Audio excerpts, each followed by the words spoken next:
Welcome, and thank you for coming to my page, Stay at Home, Slay at Home. I'm Crystal, and I just wanted to discuss an issue right now that women are having, and it's across the board, but more specifically, I want to talk about in our relationships.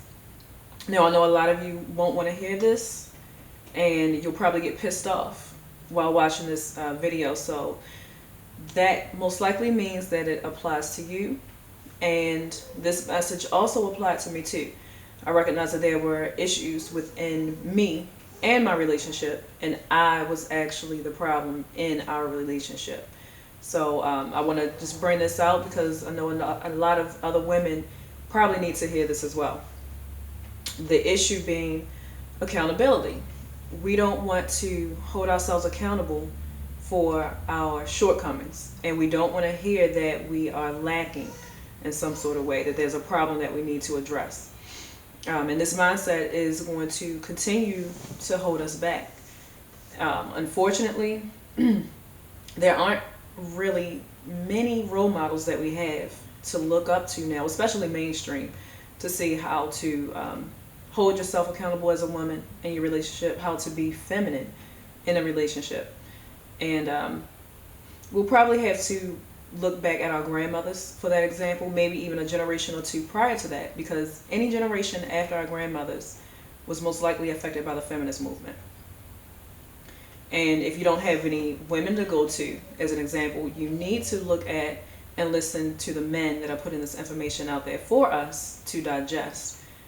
Regardless, even if you do have a woman to look up to, listen to the men, because they're ultimately going to tell you what they want, what they're looking for, and hold you accountable to build yourself up, and they will help you along the way. But you have to be receiving of the information that they're putting out there. You have to excuse me, be willing to listen to your faults, swallow your pride, take in what they're saying, and make an adjustment, especially if you've been hearing this from more than one person. And that's exactly what I had to do. I had to take a look at myself in my relationship because it was failing at one point and I was the problem. So my husband was patient enough to actually work with me. And because of that, I was able to get him back, our relationship, and our connection back. For instance, now this is kind of not off topic, but employment. For now, I don't have to work because I'm taking care of things elsewhere. He takes care of everything 9 to 5 related. So there's a balance though. Like, we complement each other and we know that things are still going to work out. He's willing to do that and allow me to go off and take care of things elsewhere and still bring it back to the house, still contribute to our family. And he does the same thing. 9 to 5, brings it, comes back home with it. He allows me to be able to do that because not only does he trust me and respect me enough, he also knows that he has a feminine woman who doesn't have an issue with stepping back and having him be a man, having him feel like a man as well. A lot of women will see that as weakness. They'll see being feminine, being submissive to a man as weakness, and that's not the case. It takes strength to be submissive and feminine.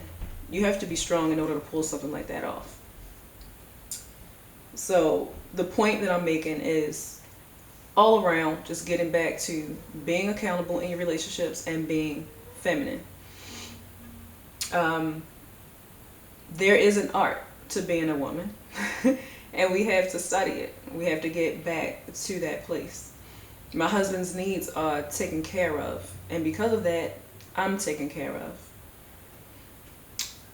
There are men that want to hold us or require more of us. They should require more of us. Oftentimes we want to get so much from them but give so little in return, and it can't be that way. It doesn't work that way. So if you want to get your man back or get a man and keep one, You need to know how to conduct yourself as a woman, not being masculine, and not having him turn and be effeminate.